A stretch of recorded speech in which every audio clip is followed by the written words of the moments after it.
I'm Jen Cohen, and this is Win the Day with James Whittaker. You're listening to Win the Day with James Whittaker. What we do in life echoes in eternity. Broadcasting from Los Angeles, California. Here's your host, James Whittaker. Let's go. Hey winners, welcome back to Win the Day. The quote for this episode comes from Steve Maraboli and says, "What we instill in our children will be the foundation upon which they build their future." Jennifer Cohen is a best-selling author, speaker, and leader in personal growth. Her latest book, Bigger, Better, Bolder, is a blueprint for anyone ready to stop playing small and start living on their terms.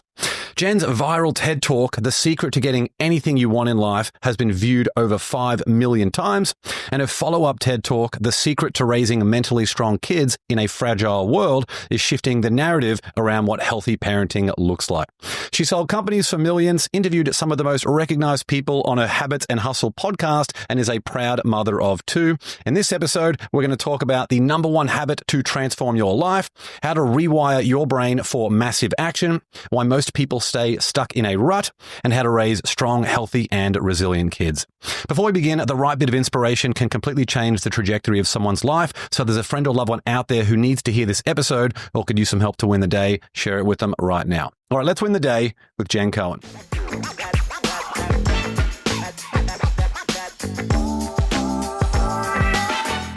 Jen, great to see you. Thanks so much for coming on the show. Thank you for having What a great intro. And with that accent, that's amazing. I love it. Awesome. I'm so excited, diving into your work, your multiple TED Talks, your multiple books. So I was saying to you offline that I feel like you and I have very similar philosophies on life. So I'm really looking forward to today. Well, thank you for having me. To kick things off, is there a story of struggle or success from when you were younger that helped put you on the path you ultimately went down? I think that I can never really pinpoint one struggle, because there's been so many, right? I feel like I grew up feeling very, at best, average, most of the time probably below average. I wasn't a great student. I didn't really thrive or in any one particular thing. So I feel that gave me a lot. That kind of helped me build this actual resourcefulness, which I think is very, very important. And it made me get okay with being resilient and failing because I failed so often. But because of that, I never felt nervous to try things because if I failed, it wasn't a feeling that I was uncomfortable by because I knew it so well. And so I actually talk a lot about this idea that mediocrity in a way is actually a superpower because it's the people that are so perfect or pristine all the time that they can't allow themselves to fail. And when they do, the fall is so far that it's those people that really have a hard time versus people like me being mediocre, that really, it helped me actually build and thrive later on in my life. Yeah, and you got to make sure you play a winnable game too. If there are some people, for example, if they're really good at quantitative analysis, if you're not great at that, spending thousands of hours trying to catch up to those people who have such a great natural strength in it, it means that you can look at perhaps some other attributes that you might not have and look at, say, how can I build up resourcefulness or relationships? And I'm so happy that you brought up that word resourcefulness, because to me, you talk so much about being bold, and I feel like such an important part of that is resourcefulness and also making sure that you're good at relationships. So was there anything that you did, like a process that you went through, maybe books you read or mentors that you had that helped you become more resourceful or perhaps got better at connecting with people? Number one, a lot of trial and error. A lot of that. I think that I did this thing, funnily enough, at MIT, where all the best people in the world, the smartest people in the world, and they had this program called FAIL because they were so uncomfortable, and the suicide rate at that school was so high because of the inability to fail. What that kind of showed me was that we've all been told this bold-faced lie that, being smart and being the best is going to get you very far. But in my opinion, it's when you're not, it forces you to be resourceful. It forces you to build other skills that are fundamental life skills that are transferable through your life. So to me, when I was younger, I feel like I had a natural inclination to be more bold maybe than others. But I do believe boldness is a skill that you can harness and learn. But I do believe that me having like struggle in school and having to see the resource teacher and failing in math and not feeling like the prettiest girl and not being the greatest, whatever it was, it made me focus on being likable. And to me, the precursor of being bold is being likable. And if you can really harness that skill, I think that is the main building block of all these other things. And what I realized is when I wrote my book and I did this talk about being bold, that a big question I always got was, well, what if you weren't born bold like you were?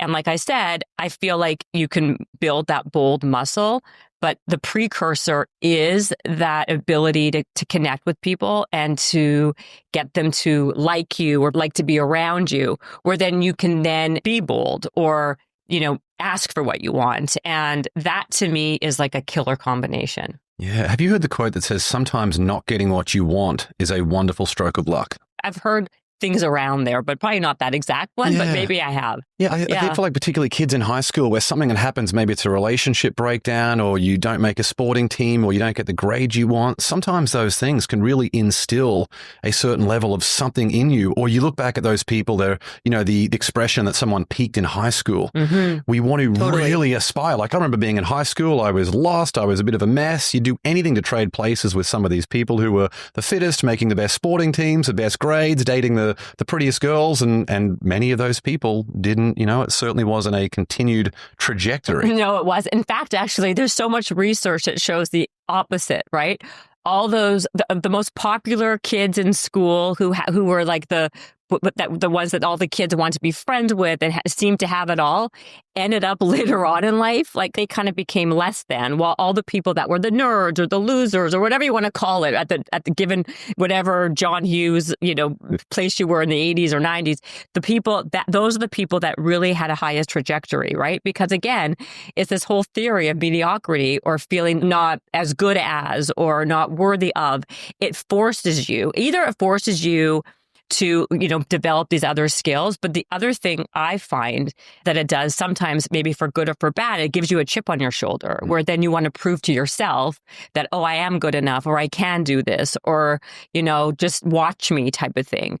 Either way you're going, it still gets you to the same place of like exceeding what you believed in yourself to be able to do, which then to me basically helps people like succeed in their life, right? Yeah, it's a productive chip on the shoulder. It's a productive chip on the shoulder.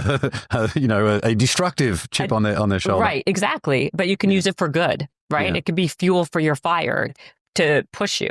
I wish there was a way we could help teenagers and young adults understand that life really is a marathon too.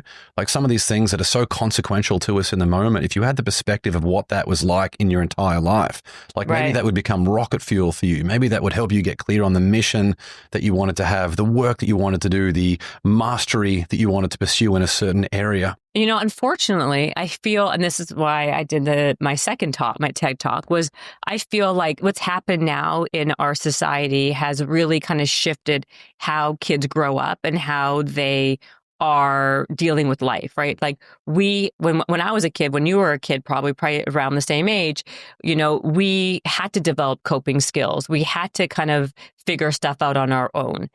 Now today, there's a whole thing about, gentle parenting. What does that mean? And we are eliminating the challenge from our younger generation, where parents are basically snowplowing that area for them, where they're not able to build resilience. They're not able to fail, get back up, and then do hard things and see that they can actually be okay, which is really kind of a problem. I'm concerned for our new generation coming up now because they're not given they're like being stripped from those challenges. Yeah, especially when they can access everything instantly, food, all that stuff. Well, everything. Social media. Social media has been I think a lot of this demise, right? Because we are not socializing as much as we're not dating, we're not socializing, we're losing the ability to even have interpersonal relationships. People aren't even dating anymore, right? They're doing all these other things if it's a situationship or they're just on their phones and they're getting that dopamine hit. You've mentioned failure a few times so far. You've mentioned in things like your TED Talks, a lot of the failures and things that you experienced when you were younger that you turned into massive opportunities. In the last, say, 10 or 15 years, is there a particular challenge that you've had to overcome that you were able to identify an equivalent advantage or benefit in?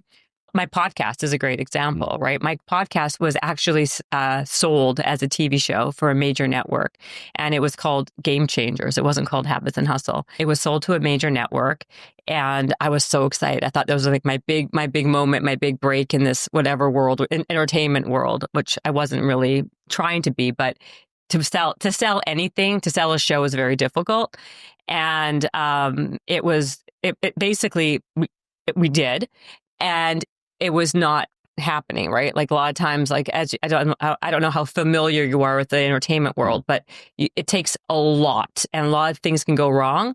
And 1 month turned into 3, turned into 6, turned into a year, and nothing was happening. And that was kind of like a failure. Like I waited now. I put my destiny in the hands of somebody else, which I think is a big mistake. A lot of people do that. We all do that. We think that we can't succeed on our own, so someone else is going to save us, right? That person's going to make us our money or our success. That person is going to fill a need or a void, that we can't do it on our own. And then I had a coffee with a friend of mine who was like a podcaster. And she was like, why don't you just like turn this into a podcast? And I was like, a podcast? What are you talking? I don't know anything about technology. What is that? What is that even? I didn't even like understand the new, like what it was, right? Besides the name. And then I thought of it. I'm like, all right, like I have nothing to lose. So I basically turned it into this. I changed the name, and I took the same type of idea, which is basically the habits and the routines of very successful people, that average, ordinary, or whatever people can do to maybe up-level their life. And I thought, all right, whatever, like what's the worst that can happen, right? Like maybe it can work, maybe not. But I tried it, and it became quite successful, where, full circle, 4 years later, the same network came back to me to do a TV show because they saw, they saw the proof of the success. But my point of saying that was there's been a lot of failures in my life. There's things that looked like it was going to be one thing, and it turned out to be something else. I've been, I've had companies where my last company, I had an opportunity to really sell for a lot of money, but my partner wanted to go one way, I wanted to go another way, and they owned a little bit more than me. The opportunity was much less than what it could have been. Again, that's why I think I do emphasize the idea of not just failure, of just kind of always taking a shot. My whole thing was like this idea of like this 10% target, which is like making 10 attempts at whatever you want most. I love that, by the way. Thank you. And the idea behind it is that either you're going to get to that goal or another opportunity will present itself. Why I like that idea and why I like that philosophy is that like most of the time things aren't going to go your way. Like, you may have a goal, but then it takes a real zigzag or it just flops but the idea is that if you keep on going at it, even if you fail and fail and fail, usually if you keep on doing, another opportunity that was even better than the one you thought, or at least equal to, will present itself. And so what I've really like lived by that. And I also live by the idea of curiosity. I believe that like, as long as we're curious, and that curiosity breeds opportunity, it breeds relationships. The best way to become friends with someone is to be interested, not be interesting, right? Because that's how you connect with somebody. And so I live by these very specific fundamental rules of life that I feel have like kind of like pushed me through without having the most talent or the most, whatever it is, being the smartest or whatever. And so why I gave you these examples of a company that almost failed or a show that never happened. I can't even imagine, just like at the beginning of this podcast, like there's been so many, I don't even keep track. When people ask me or you or whoever, like name that one moment of why, I can't in that way.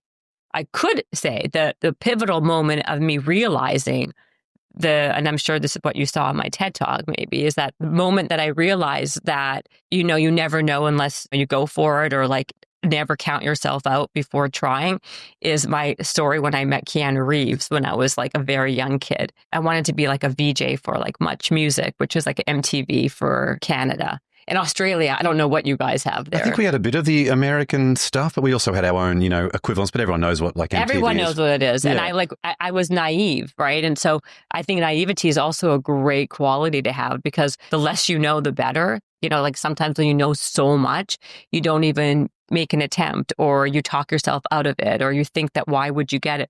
But I was so naive. I was like, I'm going to ask Keanu Reeves to be, on my demo tape for this opportunity. And why would he not do it? Like it didn't even occur to me that he wouldn't want to. And all you need is that one reason as to why it could happen rather than a million reasons why it can't. But in general, like I think that people, as you get older, we lose that naivete, right? That childlike naivete gets us really far in life, right? And just the art of asking, like just asking the question, like if you went somewhere, like even if you go to 10 different places in this neighborhood and say, do you have like a neighborhood discount? Or if you call like your cell service provider and say, do you have any new programs where I don't have to spend $500 a month? Chances are like you're going to actually be surprised that, this probably is a new program that you weren't privy to, that you just kind of were just doing the same thing over and over again because it was like customary. So my point is we don't even make that attempt. But long story short, with the Keanu Reeves story, my friends all laughed at me. My family all laughed at me. But I stood outside where he was performing a play in my hometown. I was like 17 years old. It was minus 40 outside. And nobody would go with me because it was so cold out. But I waited and waited. And finally he came out. All the press was there because at the time he was like the biggest star on the planet and there was no social media. So all the TV networks were there.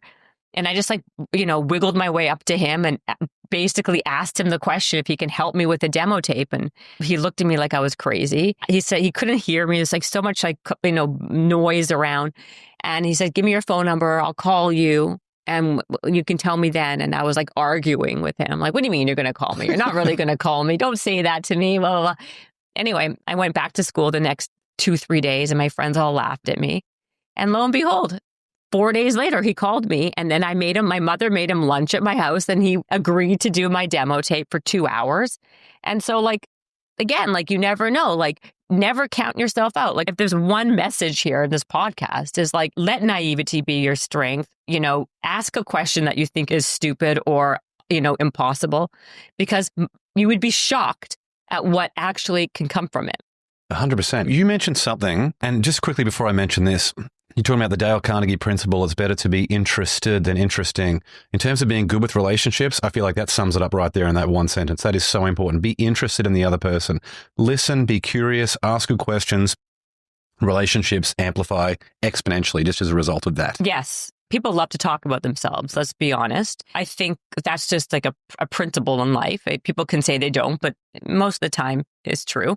I think if you just show genuine interest, also, I think you can compliment people. Don't just empty flatter people, but compliment them with genuine things that you see or feel. I think we're so afraid and shy to tell somebody something nice about them because you're nervous of what it's going to make you look like, but all these little things really help build a rapport with somebody. I'm not shy about things like that. I would tell I'm like, oh, I really like your shirt, or you got a great haircut. Those are two things I really like. So why withhold that stuff? Right. And I believe also there's everybody in the world has something about them that's interesting. It's not just these people that you think are just bigger than, larger than life. The more you talk to somebody, you can always find something that you can learn something from or find wisdom in or find interesting. So it's your job to pull those things out of somebody. And if you're able to do that, you're at the beginning of building a relationship and a nice rapport. And reframing your approach to thinking that you're bothering people if you ask them for help. Like if you ask me for something, I'm here to help. We're meeting for the first time, but I love your energy. I feel like we get along really well. If you need something from me, I will do anything to make it happen. And a lot of us, we feel like we're bothering the closest people in our life, the ones who love us the most. They are desperate to help you, but if they don't know how they can help you, then they're not going to be able to. So being a bit more proactive. But I'm going to push back just a little bit on that, because I think there are people who are not interested in helping. Yeah. But my reframe is different than your reframe. My reframe is, okay, well, you don't know unless you ask. So if they're not interested, okay, so you didn't lose anything. To me, the rejection is always better than the regret. I don't want to walk away from a situation and think that I never tried or I never did everything I could. I feel like rejection is gutturally, it hurts, but then you get over it and you move on to the next thing. But regret is something that lives with you. I don't want to feel that way. So let's say I ask you and you're not interested in helping me or you couldn't be bothered. All right. I'm not any worse off now than I was 4 minutes, 2 minutes before I did that. Yeah. So the reframe for me is don't allow the other person's, answer or response to affect how you're going to respond the next time. Yeah. Because it just takes one, right? It just takes one Keanu Reeves, right? It would have been if it was Brad Pitt, maybe Brad Pitt would have told me to fuck off. You know what I mean? But luckily Brad it wasn't Pitt would him. never, maybe. Who knows? But we don't say, right. But I'm saying the point is it's also a volume game, right? You got to keep on putting yourself out there in every area of life. And to add to that, I feel like life by design, when you can start to surround yourself with people who are really on that green and growing path rather than the ripe and rotting path, or people who are just negative. When you have people around you who are desperate to see you succeed, they want to help. That's what I feel like I've done very effectively. And I know you have too over the last 10 years. So it's more about having active catch-ups because you have a little bit of a recency bias. Hey, I caught up with Jen today. I know she needs this. It's much easier for me to be able to remember that and be proactive about providing that support rather than someone that you might have caught up with 10 years ago. You know what I think about that? I feel like nobody ever wants to feel like you're necessarily calling them because you need something. Mm-hmm. And what I find to be a very effective way of maintaining friendships and relationships is make a mental note and and put this into your calendar where you maybe just text 10 people a day. Go through your phone, 10 people a day that you haven't spoken to. Start from the beginning, go all the way to the end of your contacts, and then start again from the top and just say, hey, how are you? Just thinking of you. Hope you're doing well. What's new? Or whatever it is, right? I think because then at least people don't feel like you're just using them for when you need something. It's literally exactly what I tell people to do, except I tell them to do it to one audio message every single day. Just look through your phone, send one audio message. Just wanted to let you know I was thinking about you. I really appreciate your support. If there's anything at all that I can do to help, just let me know. You're not reaching out to get, you're reaching out to give. Right. And also just to kind of maintain a connecting point, right? Yeah. Sometimes I get these messages, I'm not going to lie, and I'm I know exactly what they're doing. Yeah. But I appreciate it. I appreciate the effort, and I also appreciate the thought. At least they knew enough to do that. And then I expect, am I going to get are they going to request a favor in 2 months? You never know. But I just think it's a nice way to kind of, also, you meet so many people in the world, you tend to forget, oh, so-and-so, like you said, 3 years can go by. And when I go through my phone, I'm oh yeah, I forgot about that person. I really like them. You can also spark a new friendship that was kind of dormant for a while because you were just busy with life, you know? And there is a skill to a good ask. A good ask is, it's really genuine, it's really, really important, and it's making sure that you just stacking the deck as much as you can in the favor and respecting the entire situation. I have people reaching out being oh, can you connect me with this enormously influential person? And if I don't feel like they're acting with professionalism in the way they run their podcast, for example, or manage some of their other relationships, if it seems very transactional, there's no way I would do that, because not only I don't want to risk my own social capital, I don't want to have this person waste their time on something that I don't really, really believe in. And then there are people who are so close to you, some of your best friends in life, who you just really want to help them because they're great people. They've got so much to offer the world through the impact that they want to have. You have so much more context over their situation. So there doesn't need to be as much depth in the ask. Yeah. But I feel like as much as possible, getting skilled at the art of coming up with a good ask to be able to help people. Yeah, I think that's a really true point. I think the way to ask, it's not what you say, it's how you say it a lot of times, right? Yeah. So getting good at that, I think is paramount too. Yeah. We'll be back with the show shortly. I've got a quick question for you. Are you living up to your potential? It's a question that shapes your family, your business, and your overall happiness every single day. That's why I'm excited to introduce the Win the Day quiz. Head over to winthedayquiz.com right now, answer a few thought-provoking questions, and you'll instantly discover how well you're performing relative to your true potential. And here's the exciting part for our Win the Day family. As a fan of the show, you'll receive a personalized and absolutely free action plan to help you win the day every day. Now, just imagine how transformational the results will be when you consistently show up as the best version of yourself in every aspect of your life. Don't miss out. Take the Win the Day quiz now by visiting winthedayquiz.com or click the link in the show notes. All right, let's get back to the show. And when I'm asking someone for something, it's usually because I have provided an enormous amount of value to them consistently for a long, long time. I never like asking. I don't ask people for things when I feel like I'm in a deficit. Right. Especially when you're in a deficit. 100% true. That's another one of my principles, right? Like I try to always initiate how I can be of help, but not in a phony baloney way, in a real way.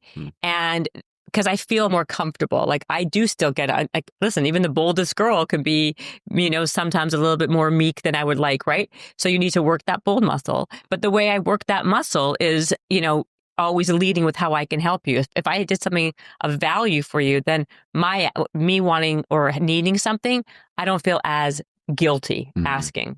Boldness is such a big part of your work. For someone who has limiting beliefs about putting themselves out there, maybe fear of rejection, maybe self-doubt like you talk about a lot, what can they do to overcome some of those limiting beliefs to really train that muscle and get those results? Practice.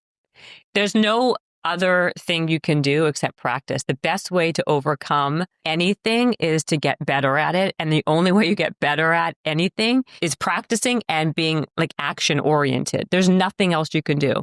So you can start with the little things. Because I believe that if you aren't comfortable with the little things to ask for or to do, then you're never going to be comfortable with the bigger things. So I talk a lot about the idea of the silly things to me. By the way, not so silly to me because I love food. But when you go to a restaurant, say, ask for, the dressing on the side or the vegetables instead of the potato. Or like I said, things that other people may feel very they feel kind of uncomfortable or oh, I don't want to be annoying. It's okay to be a little bit annoying, right? It's not what you say, it's how you say it. If you're polite and pleasant, you can really get away with murder and ask for anything. You'd be shocked at some of the things that I've gotten away with because I asked in a nice way. But I do believe that you have to practice and build that muscle by doing small little things every single day. And the tip that you mentioned earlier in the podcast, when you said give yourself 10 opportunities to do something, how many people can realistically look in the mirror and say that thing that you want, you claim that you really, really want it, have you given it 10 really amazing swings or not? I know there are things in my life that it got me really thinking about, wow, there are some things out there that I've wanted to do, wanted to experience, and I haven't taken 10 swings at that. I was like, wow, very interesting. So applicable to so many different areas of life. Yes. In fact, actually, most people don't even make one attempt. Hardly anybody makes 2 attempts. So if it's just purely on the attempts, the person that makes even 5 attempts is so much further ahead in the game, right? Because the majority of us don't. Most of us count ourselves out before we even do anything. And the other thing that actually happens a lot is that we always think the other person that's achieved whatever that fill in the blank is so much better than we are. And that's categorically not true. I mean, I've met some of the biggest and best in the world in everything, in entrepreneurship, in sports, in movies. And the truth of the matter is everyone is exactly the same and nobody's better than anybody else. And they have the same insecurities as you would. But the only little difference is they did believe in themselves slightly more to just keep on trying when they didn't make it. Sometimes just got lucky, and luck is when opportunity meets preparation. Yeah. So, like I said, if it can happen to that person, it can happen to you, and that's how you have to reframe yourself to think. And you don't want to be unprepared when that opportunity strikes. Right. Yeah, that is Right. killer. Like, even if you are not super clear on your purpose and what you put here on this earth to do, there are skills that you can work on.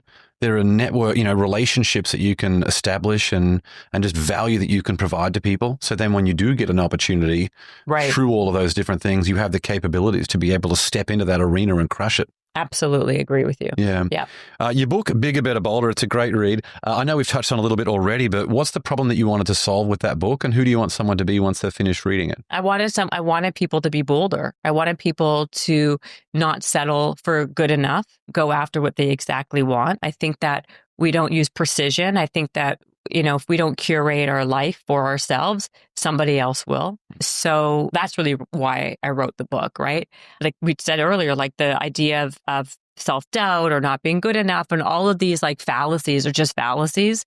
And it's like, all it takes is just a slight reframe and actual practice to get yourself in a mindset where you actually go after what you want, right? And you have said most people don't go for the job they want. They go for what's available. Oh, my God. And instead, you recommend people should chase what they want. Yes. So for someone who is like, cool, that's great. How do I get clear on what it is that I want personally? So I always say chase what you want. Don't take what you get. Because most people just take what they get and they acquiesce to what's available. It's funny because I feel like we're living in a time when this idea of chasing is now like kind of like shunned. And it's all about manifesting and letting things come to you and just, all this thing. I'm not a believer in that. I do believe that we have to like chase what we want or else sometimes it won't work. I guess your question is, how do people know what to chase? Yeah. This is what I think. I think that most of us don't really know what we want exactly, but we have an idea of what we like more than other things. What I tell people is like, go on a path that is where your interests are and follow that, and doors will open for you if you're open to it, if you're curious, if you are, interested, all these things. I don't believe that any of us really know. I think how I figured out what I wanted was I threw a lot of stuff at the wall and saw what was going to, and then what stuck, then that, whatever stuck, I kind of went on that road. And then then something else kind of, whatever I was kind of interested in, took another, I kind of like just went with that. I don't think we have to have everything figured out in life. Not everything has to be like, oh, I need to do this exact thing. I think that we really box ourselves in when we give ourselves these very like strict parameters of like what our exact precise goal is. Leave it a little bit loose and try a lot of different stuff. And the more you try more things, the more clear you're going to get on what you're actually interested in doing. And that, by the way, goes with dating also, right? Depending on how we were raised, right? We're like, oh, we need to have someone who's blue-eyed, blonde hair, da-da-da. They have to be a lawyer or a doctor, blah, blah. And I'm Jewish, so this is what I grew up with. But like the truth of the matter is there's a lot of different things out there. And when we start doing all of that, we really do limit our possibilities. I see a lot of people who reach the 40s and early 50s and they're still trying to figure out what it is they want to do, and they may have tried a few different things, but they never followed through enough with those. You can't just sort of dip your toe into a lot of these things. Like I relate 100% to what you said there. Like I have chopped and changed so many different things over the years, but I always gave them a good shot. Like some projects just reached a natural conclusion. Sometimes my role in that project, it was time to go. But it was long enough in there for me to be able to learn from various partners, to be able to provide my expertise, to grow as much as I could. And when it reached a natural expiry or it was time for me to move on, I was gone and I was more capable for whatever that next thing was. And through that path, that was eventually how Win the Day happened. It was just through all of those things in the last few years, I got crystal clear and I want to do this for the rest of my life. And that would not have happened if I was not in motion for the 20 years preceding that. Right. Like, I mean, I will say one more thing, though, that I was remiss in saying earlier when you asked about how do you do that, how to chase what you want. I think there's a big piece of this is people should lean into what their strengths are. I think a part of my success is I like triple down on the things I was good at. Like I harnessed the ability to be bold and to be somewhat a good conversationalist, whatever it was, right? But I tripled down on it. And then it kind of leads you on a better path, right? What I think a lot of people are remiss in doing is that they don't really like sit with themselves enough to know what they're really good at and what they're not good at. Like everyone now thinks that, oh, I'm going to be an entrepreneur. Do you know how hard it is to be an entrepreneur? I mean, it is brutal. It is lonely. It is really just demoralizing sometimes. And it's just long hours and like you eat what you kill. It's very hard. A lot of people don't have the stomach for it, but yet it's been like glamorized on social media to be this certain thing. So I think that like being like having like a real like come to Jesus with yourself to be like, what am I actually good at? Like, am I going to make a great entrepreneur? Maybe not. Maybe I should be someone who works a 9-to-5 job doing X, Y, and Z, and then take the other time to like spend my time on the hobbies I really like, because some people are more cut out to do that than to be an entrepreneur, because we've like now demonized this idea of working for the man or being in a corporate culture. That works for some people. And so why demonize something that could be very helpful to some people? I think that we have to be honest with who we are. And that takes a lot of reflection and self-awareness. Another big one, like I think self-awareness is a lost thing in these days, you know? Albert Einstein once wrote, "A calm and modest life is better than the pursuit of success combined with constant restlessness." And I thought about that a lot. That's a mouthful. Yeah, it is but for someone who is that entrepreneurial route where you feel like you're in a state of restlessness, possibly for the rest of your life, unless you are like a super level master, because there are just so many things that require your attention and you are so intertwined with that habit. Like that habit is so established that when you do things like take a holiday, it's almost impossible to be able to switch off. And then if you're an entrepreneur and a parent at the same time, like I had someone recently, former client of mine, great friend, who would message me just saying that she had just come out of a bit of a dark space and now she's, from some things, but I sent an audio message back to her saying, just be kind to yourself. Like entrepreneurship and being a parent, those things individually are extremely brutal. Put them together, of course, there are going to be some really, really difficult days. So having awareness of that, like you mentioned, and then being kind to ourselves. I think also you're right. Like, I think that we discount that. I think I've got 2 kids like you do, and I am an entrepreneur, and it is really hard. I struggle. Like some days I'm just, sometimes I'm better at one than the other. Sometimes I'm bad at both.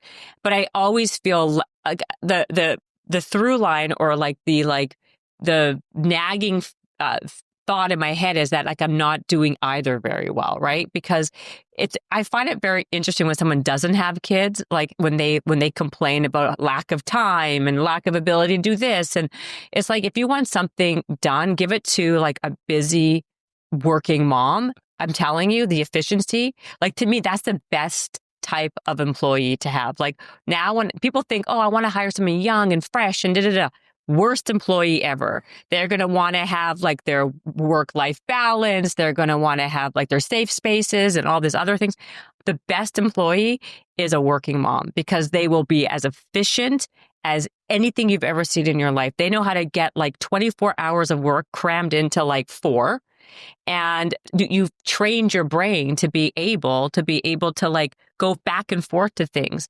And honestly, like it's very, very hard. I think like being a mom or a parent or a general is like the hardest job in the world. Yeah. And the most time consuming. It actually like it surpasses entrepreneurship.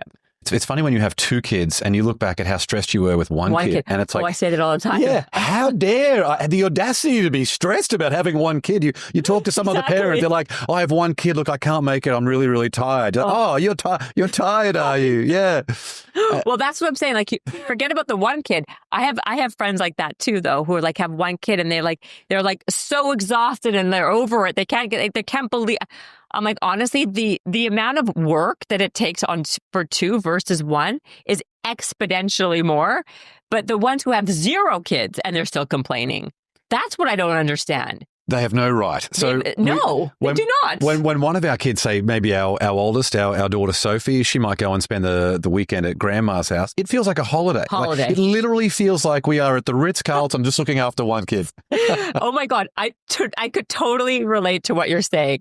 And by the way, though, this is what I always say with my friends is that like when I go on these like trips with my kids, like, oh, spring break, these are not vacations. These are trips. There's a major difference between the word trip and vacation. When you have a child there, it's a trip. It's actually more work. It's more anxiety provoking.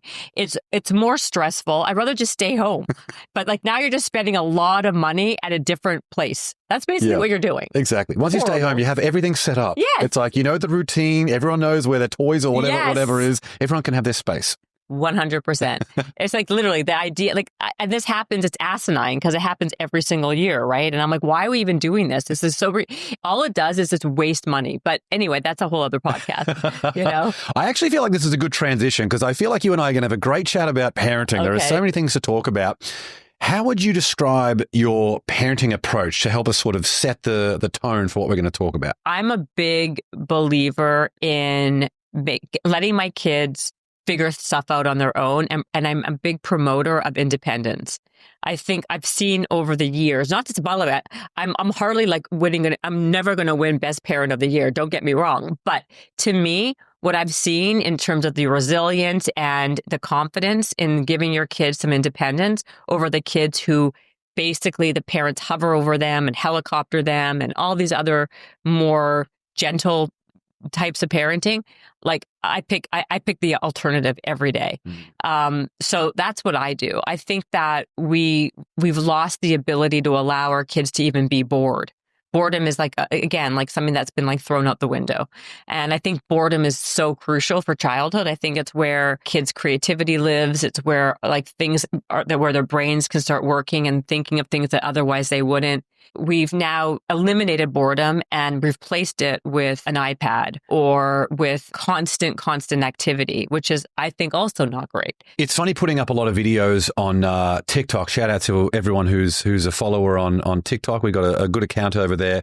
I can put up some parenting videos and there'll be all the people, you know, who are extreme discipline. Like if I say get to bed, you better get your ass to bed right now. And then there's other people who want to do like, hey, let's have a 2-hour warning, a 1-hour warning, a 30-minute warning, a 5-minute warning for the transitions. Interviewing people like Dr. Gabor Mate, where they talk about things like creating emotional safety for the child. I feel like that is so important. Your kid needs to be able to share their feelings and their emotions with you. I agree. And often as parents, we receive all of the emotions of the kid. They come home at the end of the day and their teacher might have said they were perfect at school. What do you mean there were these big tantrums when they got home? It's because they feel safe, really safe emotionally for us to experience all of that. And that's great, even though it's absolutely brutal in the moment. But like you said, they must understand, they must be responsible for making decisions, I feel like as early as possible, and they must feel the consequences of those decisions that they make.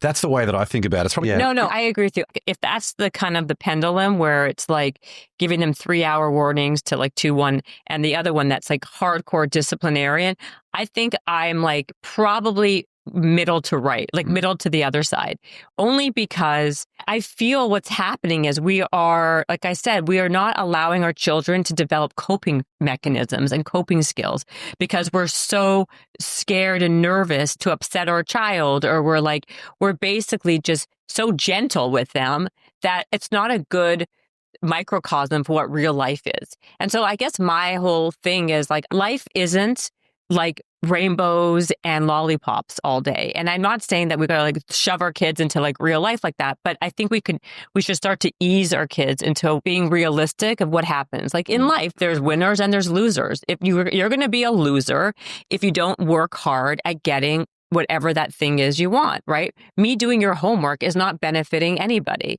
Like I always say this, like all the parents are doing the kids' projects, the science projects. Like basically the parents are now competing with the other parents for the gold star, right? And the other kids just now sit back and, like to me, it's like, what's the point of that? But I also think that this is making your kid feel safe is of course is the priority, but let's not confuse that with not allowing our kid, like coddling your kid. Coddle culture is a real thing.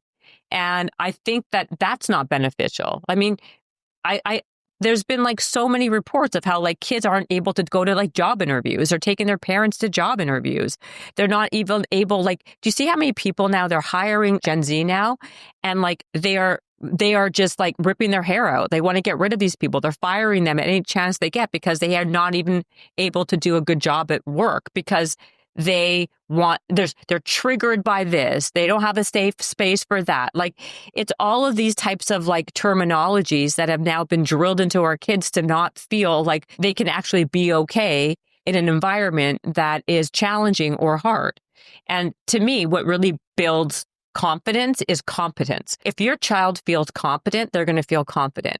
And how do they feel competent? By doing things they didn't think they were able to accomplish and then actually accomplishing them, right? Like, so that's why chores are so important. Like, to me, I think it's really important, not just to me. Harvard did a huge study on it, that children who had regular chores versus the children who did not have regular chores turned out to be way more successful in life across the board. Not just professionally, but in personal life as well. So giving your kid a small little task, just that they feel like they are, that they can do day in and day out, gives them that feeling of self-efficacy. That's the kind of stuff that I'm talking about. I'm not talking about like, this inability to like hug your child and like care for your child. Of course, that to me is like obvious.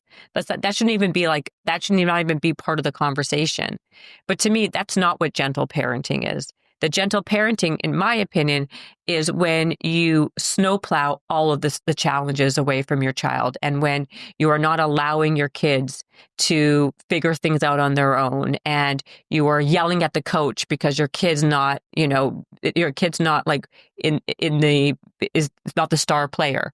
Like, to me, what we should be doing is explaining to kids that, like, if you want to do well in life, you need to work hard, and this is not going to get done unless someone does it. And I'm not your maid. You should do it, right? Like, basics. And who wants to do that? I don't want to be, cleaning up clothes, laundry. This stuff is horrendous.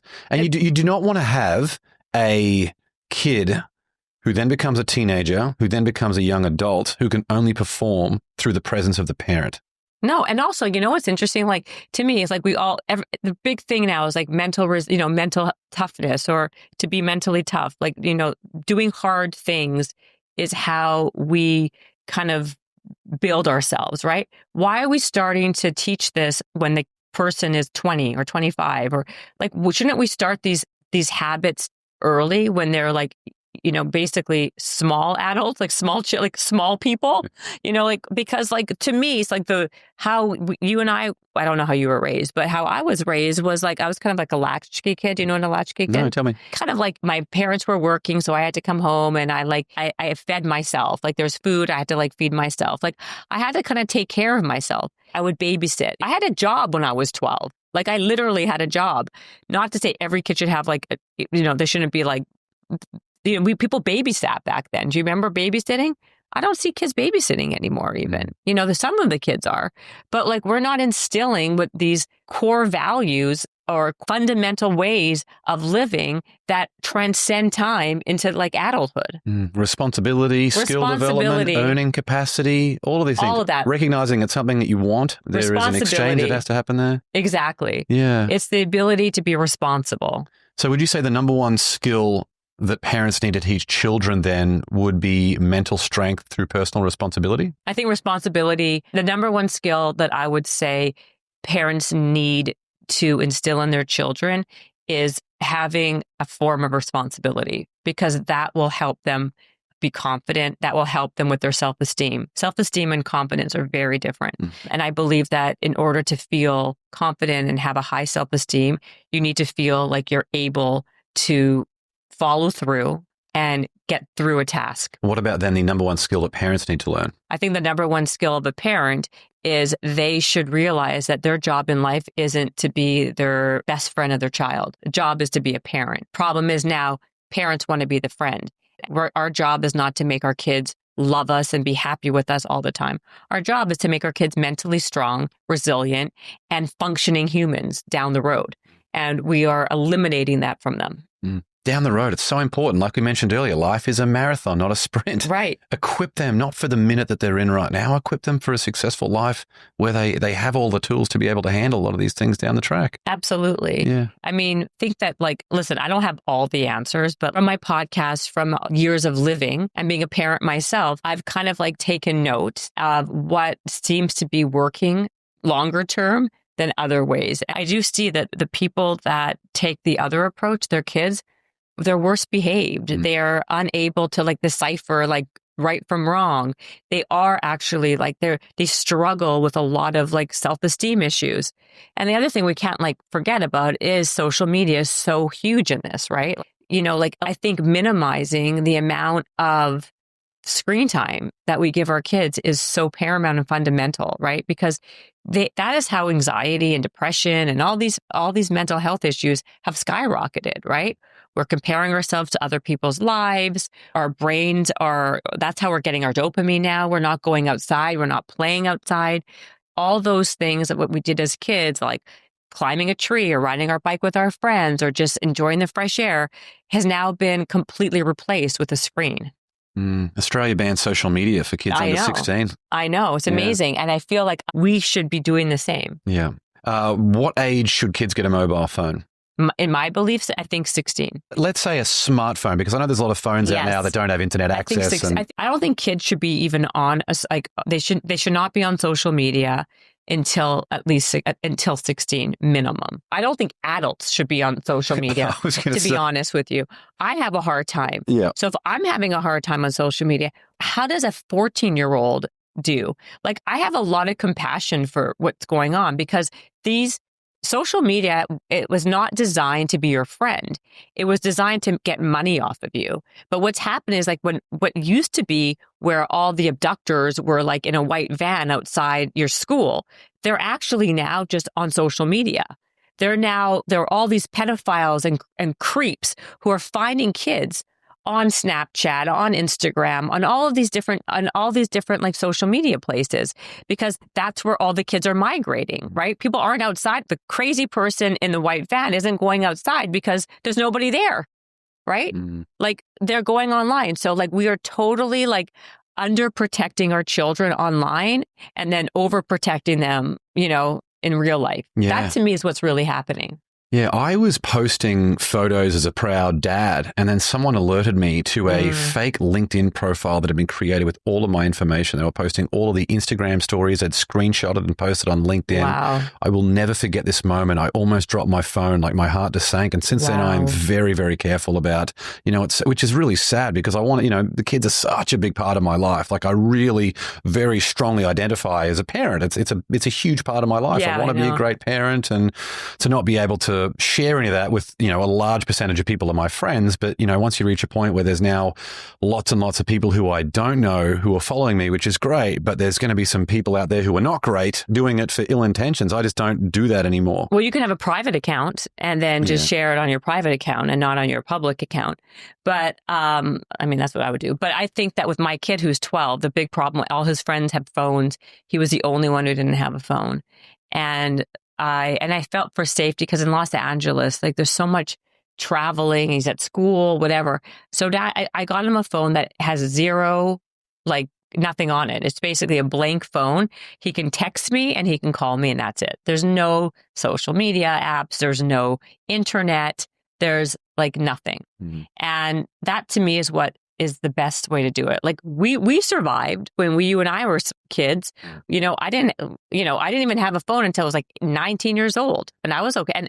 And when I did, it was I can only text on it or call. And there was that game Snake that came out. I remember that. I was like, wow, this is a really advanced game. It's like Snake that chases this thing and gets bigger and bigger. That's so Nokia true. 5210, I think it was. Oh my God, that's so funny. It's so true. Exactly. And we were okay. We did okay. So much, Should parents avoid phone usage around their kids? Yes. Again, I'm not necessarily, this is all things that I wish I'm working on myself. I'm not standing here on my ivory box saying, this is what every parent should be like. I'm having the same issues. What I'm doing is I'm basically shedding light on what I've researched to be all the problems and what I've seen and talked to every major expert in the world, best expert in the world about. Kids learn by watching, not by just listening. And I think that if you want to be a good role model for your kid, you got to like act as if, because they're watching you. Everything you do, they're going to do. If you want your kid to eat better, you better eat better. If you want your kid to move more, you better go to the gym and start, moving your body more. If you want your kid not to be on their phone, you better put away that phone. It's super hard. Like someone like myself who does a lot on my phone, because I that's how I work a lot, is on my phone. And my kids they say to me, well, you're on your phone. And then like, what am I supposed to say? Right? I work on my phone. Like that doesn't really fly very well. Right? But you could just do what you can do. But what you have to be very conscientious of is that your kid is watching you and they will do what you do, not what you say, what you do. If you want your kid to be off that phone, you better get off that phone. Yeah, don't be a hypocrite. No. And all the stuff. It's hard, but you try. I agree. This is something I struggle with as well. Yeah. My wife does too. This is something that it's almost like a daily recommitment to having, like you mentioned earlier, having that awareness to be like, cool, am I showing up how I want to show up for my kids right now? I always say like, I miss like the 2000s, like late 90s, 2000s. It was such a great time. We didn't have to worry about things like this. There was no such thing as social media. If we wanted to see somebody, we had to actually pick up the phone and call them and like see them in real life.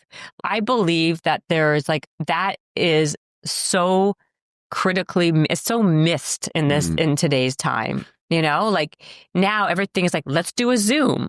Like really, you can't meet for a coffee. Like people like, when I actually call somebody, they are so like taken aback. Like, did you butt dial me? Like, did you call me on purpose? Yeah, I called you on purpose. I think your phone's broken. It's making phone calls. Yeah, exactly.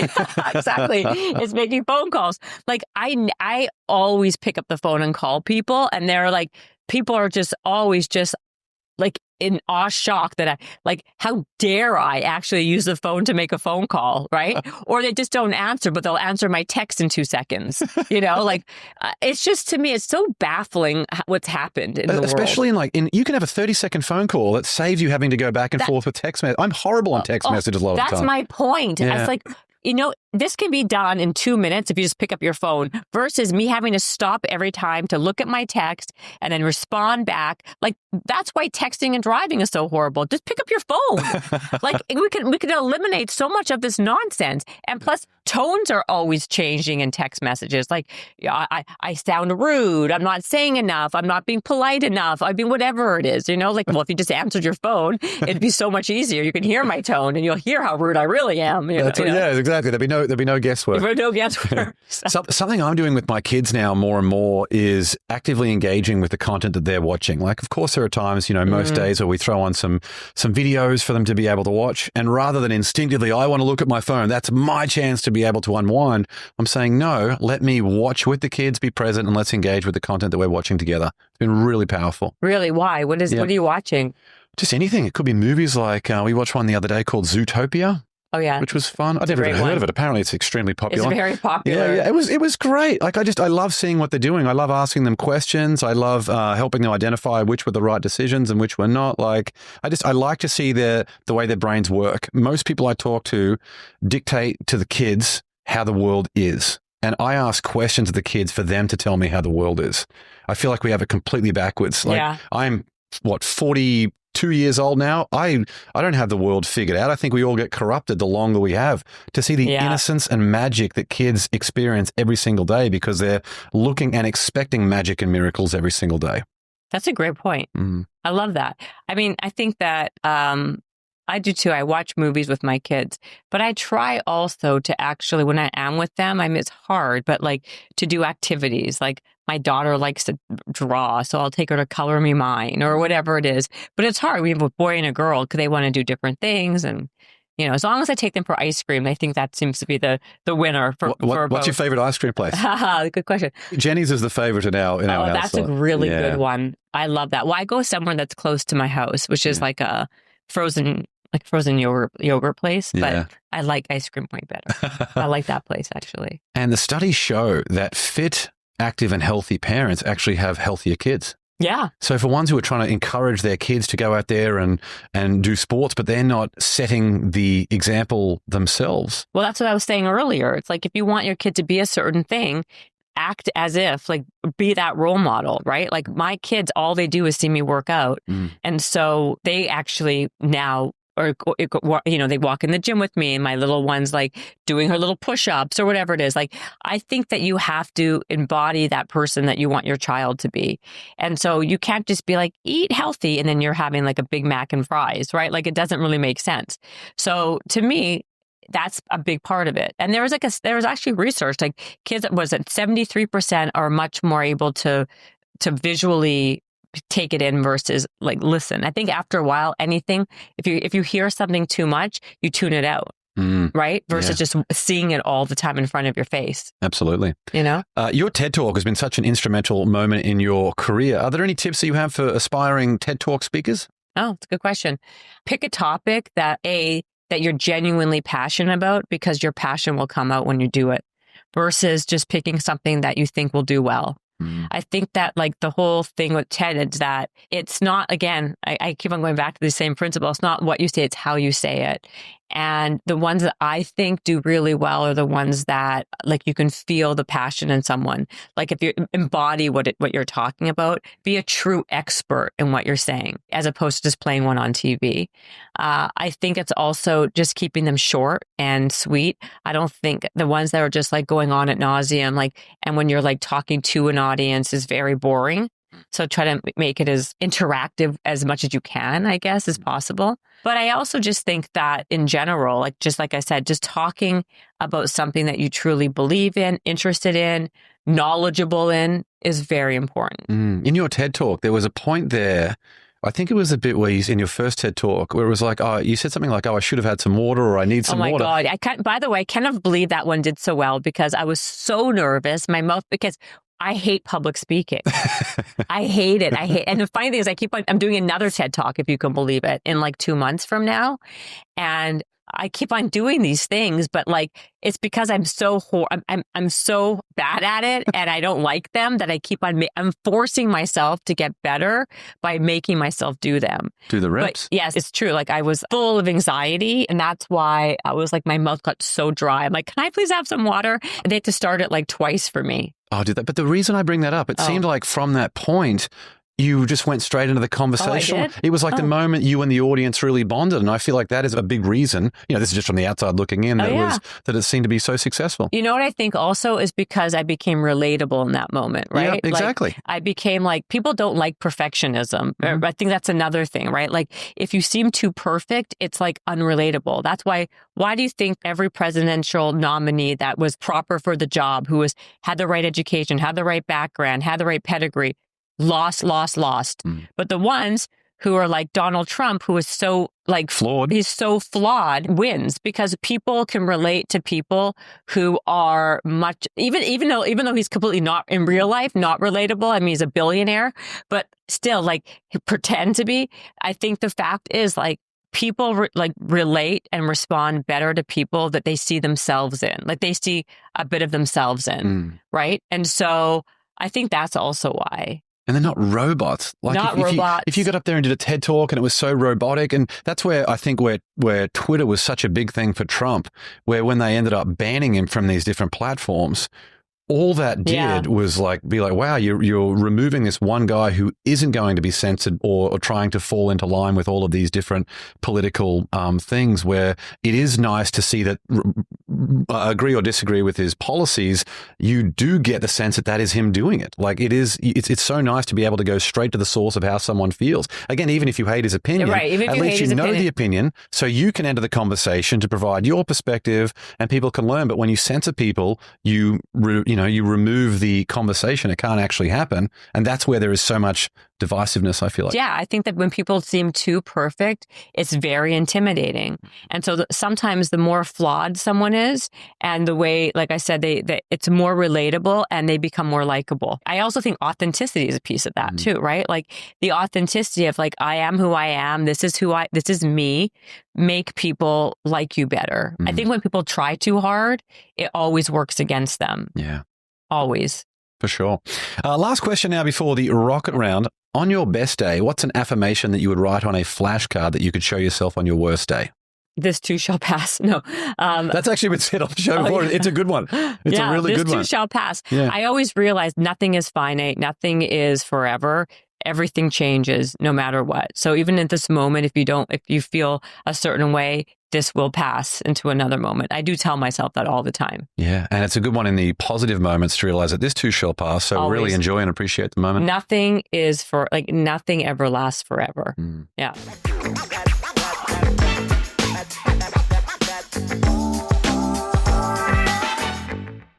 Let's now move into the Win the Day Rocket Round. 10 questions for some quick answers. You up for this one, Jen? Oh my gosh. Okay, go.